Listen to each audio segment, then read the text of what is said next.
추석 연휴 동안에도 코로나19 감염은 계속됐습니다. 명절에 고향을 찾았다가 확진을 받는가 하면 집단 감염도 잇따랐는데요. 연휴 동안 신규 확진자 수가 두 자릿수에 머물렀다고 해도 아직까지 안심하기에는 이른 상황입니다. 취재기자와 우리 지역 상황 자세히 살펴보겠습니다.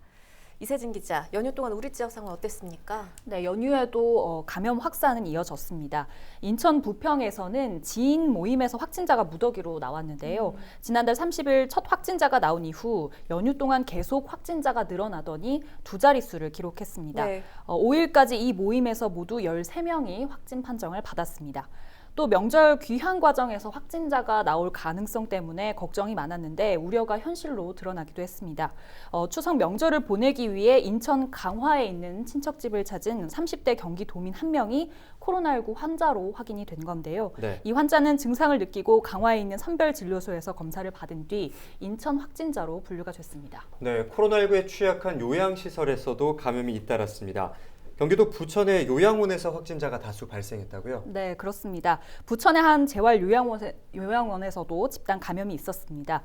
이 요양원에서는 지난 23일 첫 확진자가 나왔습니다. 네. 그리고 지금까지 11명이 감염된 걸로 파악됩니다. 이 중 치매 병실을 사용하고 있던 환자가 9명이고요. 나머지는 요양보호사 1명과 간호사 1명입니다. 부천시는 지난 23일 이곳에서 환자 1명이 확진 판정을 받자마자 요양원 전체를 동일 집단으로 보고 격리했습니다. 환자들이 수개월 동안 밖에 나가지 않았고 또 면회도 하지 않았던 것으로 확인이 되면서 요양보호사를 감염원으로 추정을 하고 있습니다. 확진자 가운데 일부는 1차 검사에서 음성 판정을 받았다가 2차 검사에서 양성 판정을 받은 것으로 확인돼 추가 감염에 대한 우려는 남아 있습니다. 지금 이렇게 살펴본 것처럼 수도권 곳곳에서 확진 사례는 있지만 연휴 기간 신규 확진자 수는 두 자릿수에 머물렀어요. 그러니까 우려했던 만큼은 아니다 이렇게 볼 수가 있을 텐데 확산세가 어떻게 꺾였다고도 볼 수가 있을까요? 아직 확신을 할 수는 없습니다. 연휴 기간 신규 확진자 수가 두 자릿수를 유지를 했다고 해도 확산세가 꺾였다고 안심을 하기엔 아직 이른 상황인데요. 네. 먼저 연휴 동안 검사량이 줄어들면서 아직 드러나지 않은 확진자가 있을 수 있습니다. 이 과정에서 조용한 전파도도 이뤄질 수가 있고요.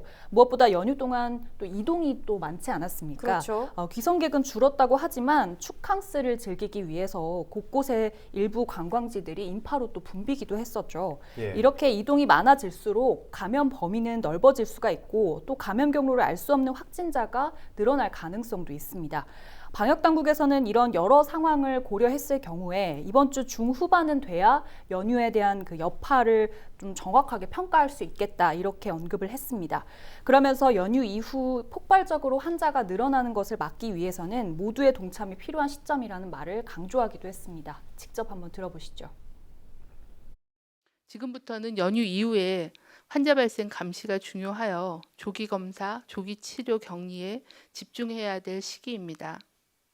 명절 고향 방문 그리고 다중이용 시설 및 많은 사람과의 접촉이 있은 후에 발열, 기침 등의 의심 증상이 있으시면 코로나19를 의심해 보시고 출근, 등교는 중지하고 선별진료소를 통해서 신속하게 검사를 받아주실 것을 당부를 드립니다. 네, 추석 연휴는 끝났지만 아직까지 한글날 휴일도 남아 있습니다. 방역당국에서도 11일까지를 특별 방역 기간으로 정한 만큼 아직까지 긴장의 끈을 놓으면 안 되겠는데요. 방역 대책에 대해서도 한번 짚어주실까요? 네, 일단 명절은 끝났지만 수도권 고위험 시설은 특별 방역 기간인 11일까지 문을 열 수 없습니다. 예. 집단 감염이 잇따르면서 조금 더 강화된 방역 대책도 나왔는데요. 오는 13일부터는 감염병 전파가 우려되는 다중 이용 시설에서는 마스크 착용을 반드시 해야 합니다. 이를 위반할 경우 10만 원 이하 과태료를 내야 하고요.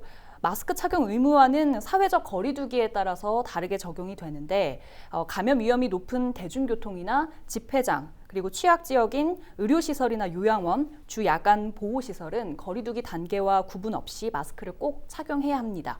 이런 곳에서는 마스크를 제대로 착용을 하고 있지 않더라도 그러니까 예를 들어서 마스크를 착용하고도 코와 입을 꺼내고 있다면 과태료를 물 수 있습니다. 우리 모두가 그 누구도 예외 없이 좀 동참해야 하는 부분이겠죠. 이번 주에는 부디 확산세가 좀 꺾였다 이런 소식을 저희도 전해드릴 수 있겠다면 참 좋겠습니다. 이세진 기자였습니다.